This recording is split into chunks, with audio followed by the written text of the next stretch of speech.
नमस्ते किसान भाई और बहनों। कृषि ज्ञान चैनल के एक नए एपिसोड में आपका स्वागत है। किसान भाई और बहनों, आज के एपिसोड में हम बात करेंगे चने की फसल में आने वाले रोगों और कीटों के बारे में। किसान भाई और बहनों, चना एक प्रमुख दलहनी फसल है। चना के आटे को बेसन कहते हैं। चने की ज्यादातर खेती भारत और मध्य पूर्वीय देशों में बहुत लंबे समय से की जाती आई है।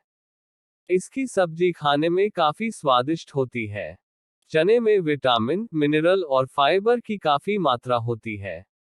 यह स्वास्थ्य के लिए काफी लाभदायक है, जिसमें वजन को नियंत्रण करने में, पाचन तंत्र का स्वास्थ्य और अन्य घातक बीमारियों से बचने में मदद करता है।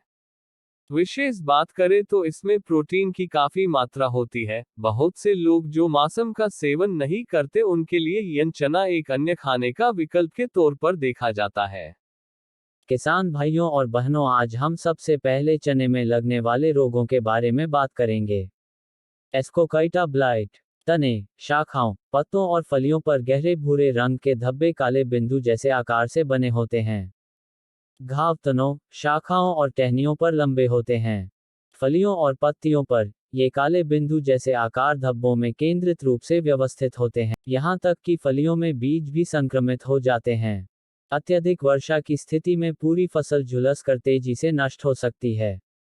20 डिग्री सेल्सियस का तापमान, 85% से अधिक सापेक्ष आर्द्रता और रुक रुक कर बारिश के साथ बादल छाए रहना रोग के विकास के लिए अत्यधिक अनुकूल है। हिमपालम चना 1 और हिम चना 2 की प्रतिरोधी किस्में उगाएं। कटाई के बाद रोगग्रस्त पौधों को खेत में खड़ा नहीं होने देना चाहिए और नष्ट कर देना चाहिए। रोगमुक्त बीज का प्रयोग करें। ग्रे मोल्ड, पत्ते पर पानी से भरे छोटे छोटे धब्बे बनते हैं। संक्रमित पत्तियों पर धब्बे गहरे भूरे रंग के हो जाते हैं। उच्च आर्द्र परिस्थितियों में फूलों, पत्तियों, बढ़ते सिरों, शाखाओं और फलियों पर कवक के सफेद माइसीलियल किस्में और स्तंभन स्पोरोफो उत्पन्न होते हैं। संक्रमण के बिंदु पर ऊतक का नर्म सड़ांध होता है। फूल और बढ़ते सिरे अधिक कमजोर होते हैं। कवक संक्रमित ऊतक पर गहरे भूरे से काले स्पोरोडोचिया बनाता है। रोग के विकास के लिए सबसे उपयुक्त मौसम की स्थिति 25 डिग्री सेल्सियस के आसपास तापमान, उच्च सापेक्ष आर्द्रता और फूल आने के दौरान बारिश होती है। इस रोग के प्रबंधन के लिए रोग मुक्त बीज बोएं। कटाई के बाद संक्रमित पौधों के अवशेषों को नष्ट कर दें। कार्बेंडाजिम 1.5 ग्राम प्रति लीटर पानी की दर से छिड़काव करें। मैनकोजेब 3 ग्राम प्रति लीटर पानी की दर से छिड़काव करें। मुरझाना, प्रभावित पौधों में प्रारंभिक अवस्था में पर्णवृंत मुरझा जाते हैं और हल्का हरा रंग दिखाई देता है। धीरे धीरे सभी पत्तियां पीली पड़ जाती हैं और बाद में भूसे के रंग की हो जाती हैं। इस रोग का सबसे विशिष्ट लक्षण जड़ों का संवहनी रंगहीन होना है, जो गहरे भूरे से काले रंग का होता है। कभी कभी केवल एक तरफा शाखाएं प्रभावित होती हैं, जिसके परिणामस्वरूप आंशिक मुरझान होता है। 24 से 27 डिग्री सेल्सियस का मिट्टी का तापमान रोग के विकास के लिए अनुकूल होता है।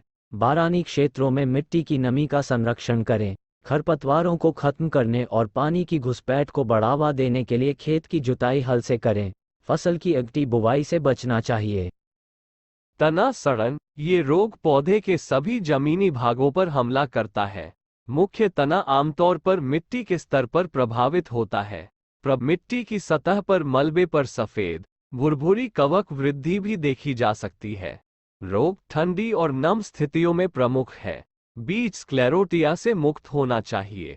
रोग के आक्रमण से बचने के लिए चने की फसल की बुआई 25 अक्टूबर से 10 नवंबर तक करें। फसल की कटाई के तुरंत बाद रोगग्रस्त अवशेषों को एकत्र कर नष्ट कर दें।